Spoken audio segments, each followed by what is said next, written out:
In Memphis, this is News Channel 3 Daybreak. Now on Daybreak, looking for answers, law enforcement executes a search warrant at the apartment of the Kroger mass shooting suspect. 13 were shot, 1 killed in what the police chief is calling the most horrific event in Collierville history. What we've learned now about the woman who died. And witness to a nightmare. We'll hear from those who watched in horror as the gunman opened fire. 6:30 on your Friday morning. Thank you for being with us. I'm Zanetta Lowe. Welcome into Daybreak. I'm Todd Demers. You may not know this at home unless you were watching TV. You were the first to break this news on screen yesterday afternoon. You were among the first that were on the scene, originally noticing the very high speed of traffic of the police and responders heading in that direction. That's right. That was the first alarm that sort of went off in my head that something was wrong and out of the ordinary kind of wrong, because they were traveling at such a high rate of speed. I counted, I don't know, 6, 7 cruisers, the first one unmarked, the rest of them heading eastbound on 385. That's when the news instincts kind of kicked in and said, this is not right. Absolutely. So I picked up the phone. I initially was about to start shooting video on the interstate there with my phone, but instead I called the TV station, found out they were monitoring scanner traffic and were trying to reach police where there was a call about a potential active shooter situation. So I headed in that direction, and this is what I saw when I pulled up. They were securing the scene at the time. You could see police cruisers from all areas. Law enforcement agencies had converged upon the scene at the time, trying to figure out what was wrong and secure the perimeter. We have a lot of information to share with you this morning, even new information. We have reporters live in the scene this morning all across the area, and we're going to bring that to you in just a moment. But let's get a quick look at the forecast, because it is Friday. The weekend's here, and I know a lot of folks may have some big outdoor plans. This is a beautiful view that I'm sharing with you right now from our tower cam out east. We're about 20 minutes away from sunrise right now. We're anticipating some fairly dry conditions over the weekend. Storm Tracker 3S not finding precipitation. Our rain chances do remain minimal across the area. Temperatures have cooled though this morning, so when you step outside for the first time, expect some upper 40s and lower 50s out the door. We are warming up just a little bit as the south winds are returning to the area. Plenty of sunshine and dry, but I am looking for a high temperature closer to 80 degrees and potentially in the low to mid 80s as we head through the weekend. So we do have the weekend still to talk about. We'll have that on the 7-day forecast coming up in just a moment, but the weather's looking good, and of course we certainly hope for a Friday that the traffic is looking good as well. We have 3 accidents. So I know. Weekend's here. There you go. Well, good morning, everyone. This Time Saver Traffic Report is brought to you by your Memphis area Honda dealers. We have a brand new crash working. If you're just tuning in, we have 3 accidents. First one's going to be over at Summer Avenue in Tillman. We do have reports that a pedestrian has been involved in this crash. It's going to be Summer Avenue in Tillman, so please slow down and give emergency crews the right of way. That's Summer Avenue in Tillman. Also right now, another crash working. This one is going to be located over at Mendenhall and Rains Road. 2 cars involved. You're going to see the flashing lights. That's Mendenhall and Rains. Another crash working in the airport area over at Airways and Holmes Road. If your morning commute puts you in that area, that's Airways and Holmes Road. That's east of Interstate 55. If you normally hop off at the Holmes exit, Airways and Holmes Road, 2 cars involved. We do have reports of injuries on the scene, so please slow down and give them the right of way. Corey, thank you. Collierville Police, with the help of federal law enforcement, is working to learn more about the gunman in yesterday's mass shooting. He lived in an apartment about a mile away from the Kroger where he opened fire. It is there that last night authorities executed a search warrant, and it's where we find our own Jarita Patterson this morning. It's quiet, but as the sun comes up, I can imagine there may be some more traffic in that area, with officials digging for clues. Jarita. Oh, without a doubt, it has been all hands on deck. As mentioned, Zanetta, the Madison at Schilling Farms Apartments complex, extremely quiet. You can see a few cars actually starting to come out. But yesterday, it is here where that search warrant was issued. We have learned it is at this complex where the gunman lived. Again, this complex is where we actually saw for ourselves local police and ATF agents going in and out of the shooter's unit, gathering evidence they hope will provide much needed answers to questions like what motivated him to carry out such a heinous crime, and did anyone assist, or did he work by himself? Well, we do know currently he worked in the store's deli department as a third-party vendor. We have been told he was a sushi chef. Witnesses say he was armed with a long gun and was wearing dark clothes from head to toe. Here's more. It's just a big gun, that's all I know. And this person comes in dressed in black with maybe a shield over her face, I don't know for sure. And I heard pop, pop, pop, and I'm just like, I can't believe it's for real. I saw a little bit of him. All I saw was he looked like he was Asian with long black hair. And one of my coworkers got shot in the head. And a customer got shot in the stomach. At this time, the shooter is deceased. We believe that's going to be from a self-inflicted gunshot wound.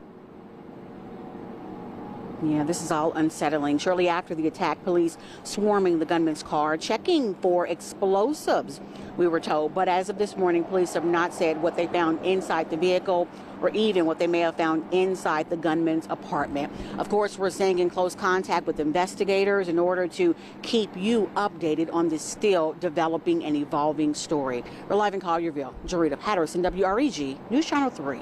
Jarita, thank you so much. Now, the Collierville Police Chief said he plans to hold a news conference at 10 o'clock this morning. It's perhaps then we'll learn more about the shooter.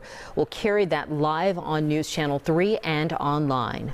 We are learning more about the woman who lost her life. Our Quamitra Wilburn joining us from the medical district with what we know about her and the other victims. Quamitra? Yeah, Todd, we know that she was a regular parishioner at her Catholic church in Collierville. In fact, we learned that she attended service there just hours before the shooting. Her name, Olivia King, a widow with 3 adult children. In a Facebook post, her son says she was shot in the chest and that paramedics performed CPR on her all the way to the hospital. Miss King was one of 13 people shot. There were so many victims. Ambulances were called in from surrounding communities. 9 patients were taken to Regional Medical Center, 4 in critical condition. Now, 2 patients went to Baptist and 2 others went to Methodist. Now, outside Regional 1, family members gathered, many unable to see their wounded relatives because of COVID restrictions. Back at the scene of the shooting, we spoke to a witness who described a scene of absolute horror. Just take a listen. I was just thinking, oh, I'm going to die. I'm going to die. He's going to shoot me. He's going to shoot me. That's the most horrifying experience I've ever had. And just absolutely chilling to hear those words come out of her mouth. Some of those inside the store hid in a freezer. Others ran to the back only to be followed by the gunman. One employee who's worked at Kroger for 32 years ushered co-workers and customers to safety. And for those who were unable to outrun the gunman, their battle continues this morning as they recover. Reporting live in the medical district, Quamitra Wilburn, WREG, News Channel 3. And that Kroger in Collierville remains an active crime scene this morning. It does indeed. We can see that behind our own Simone Woolridge, who's been there all morning long. Simone, you've had an opportunity to speak with an employee who just happened to walk up, and also most recently the mayor of Collierville. Yes, Zanetta. So as we are hours into this investigation, you can imagine the feelings that people had yesterday are the same feelings that remain this morning. People are saddened, people are heartbroken, and people have a lot of questions. I spoke with that woman who works here at this Collierville Kroger. She says she's only been working here since May, but she's worked for the company for about 20 years. She was actually on lunch break when all of this happened. So for the last few hours, she has been replaying these moments over and over again in her head, thinking about the fact that she could have been inside of this Kroger here. She also hasn't heard from some of her colleagues, so she is worried that some of them could be hurt this morning. Also spoke with the mayor, as you mentioned. The mayor was very emotional with me this morning, which just goes to show you how this community in Collierville is. He said it's just like a family. So as one is hurting, they all are hurting. He says he has been out of town since the 10th, and so when he returned last night, he got so many alerts to his phone of what happened, and so he's just heartbroken. He said his wife probably would have been inside the store as well. So giving you a look at the investigation this morning, this is what is going on in front of this Collierville Kroger. Obviously, the police presence still very heavy here as they try to piece together what happened and also just connect to some answers. So I first want to walk you through some of what they told us that happened. So of course the call came in yesterday afternoon. This was about 1:30. The response was immediate.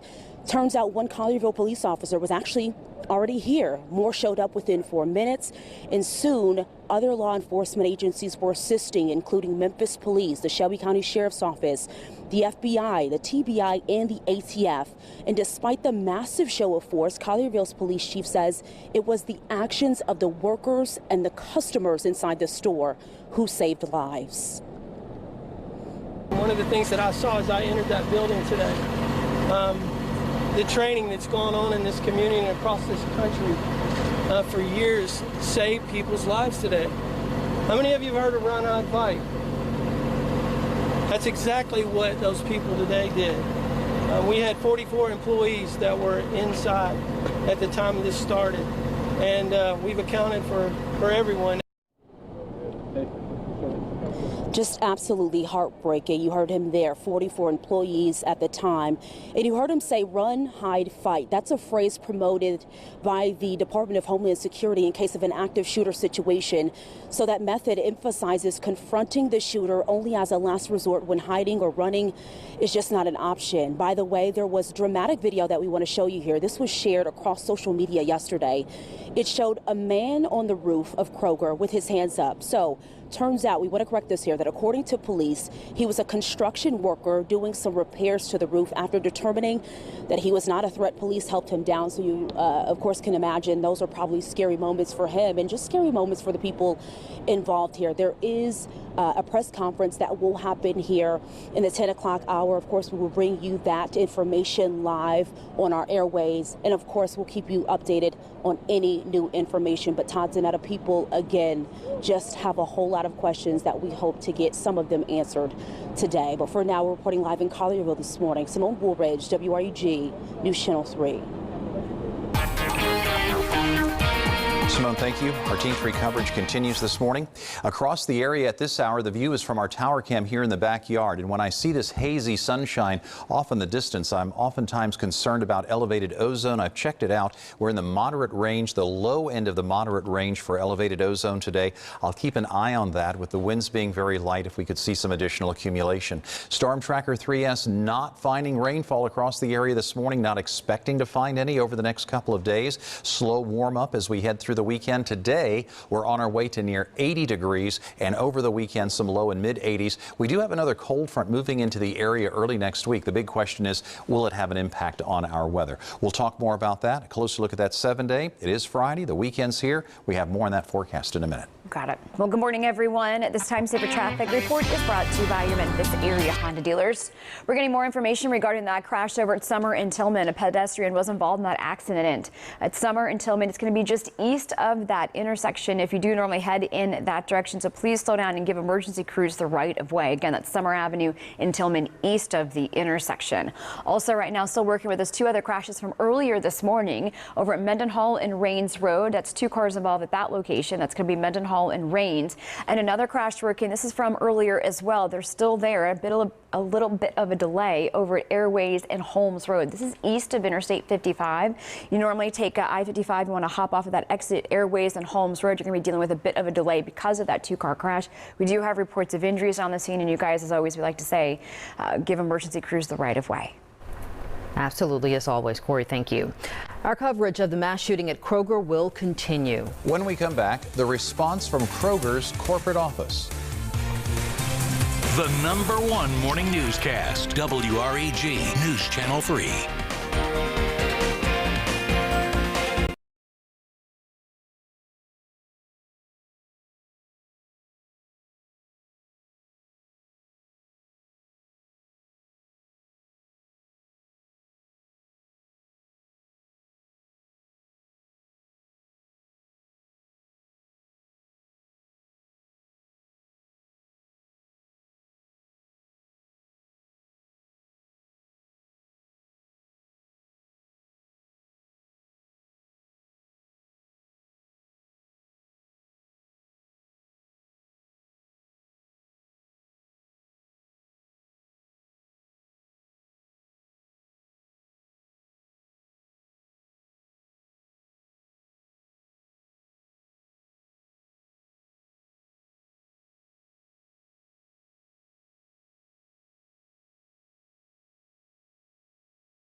Welcome back to Daybreak as our Team 3 coverage continues. Yesterday's shooting in Collierville is the third at a Kroger in recent years. That's right. 6 months ago, a man in Boulder, Colorado killed 10 people at a King Soopers grocery store, which is owned by Kroger.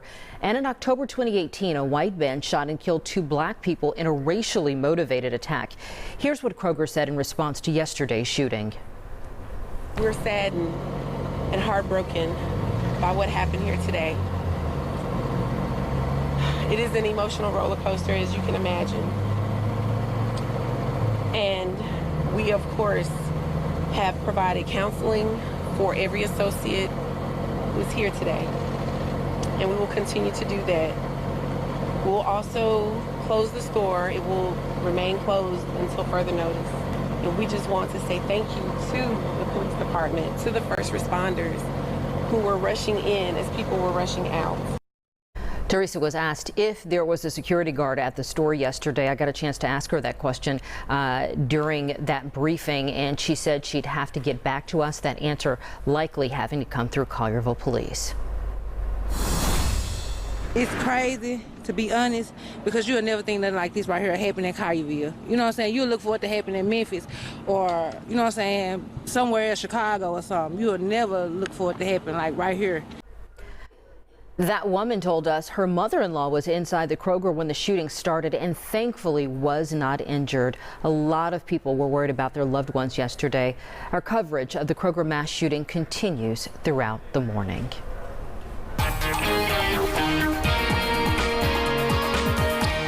Weather-wise, as we get our day started, we've been talking about the clear skies. Nice little sunrise view coming to us at this hour from our tower cam out east. From downtown, the calm conditions, the glassy harbor and the river and the I-40 bridge. And then also from our tower cam as the sun is getting ready to climb up and over the horizon. Across the area, we have these calm conditions and the clear skies. Cold front well to the north will bring with it some stray showers. But again, that's to the north. This front's going to wash out as it gets a little bit closer. It will bring with it a few clouds, but overall, no major problems. Our rain chances will remain minimal over the next several days. Temperatures have certainly been our big story. We are down now to 48 in Corinth and Oxford, 49 currently in Dyersburg, while we're still holding, as mentioned, at 57 here in Memphis. So a lot cooler in the outlying communities. For this evening, as you are heading out and about on this Friday night, temperatures will be falling off through the 70s and even into the 60s by bedtime, and by daybreak tomorrow morning for those early risers, those that are going to be heading out to your favorite farmers market, expect temperatures to be mainly in the mid to upper 50s. So it will be cool, but not necessarily cold throughout the course of the morning hours. And then we'll watch as that frontal boundary moves through. High pressure now, while dominating for much of the weekend, will drift to the east. That will allow the return of some southerly winds. And that's why we keep talking about that warmer weather ahead making our way through the weekend. And you see this pretty clearly on the 7-day outlook. It has been very mild the past couple of days. Today is looking fantastic,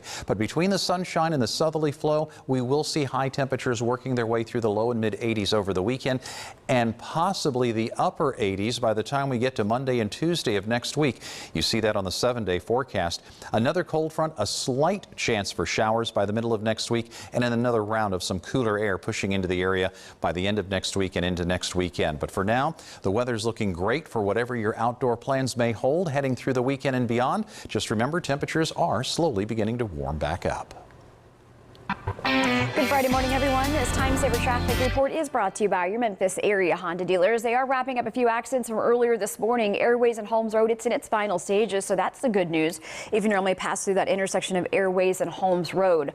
Also right now, another crash working. This one's going to be located over at Mendenhall and Rains. That too is in its final stages, so that's the good news over at Mendenhall and Rains. Officers, though, are still on the scene of the crash from earlier involving a pedestrian. This is going to be located over at Summer Avenue in Tillman. It is just east of the intersection. You can see that the mapping system has clicked over to yellow. Of course, it is still pretty early, so not a lot of traffic has stacked up. Just be mindful, though, over at Summer and Tillman. Always give them the right of way. Time is 6:50. We'll be right back.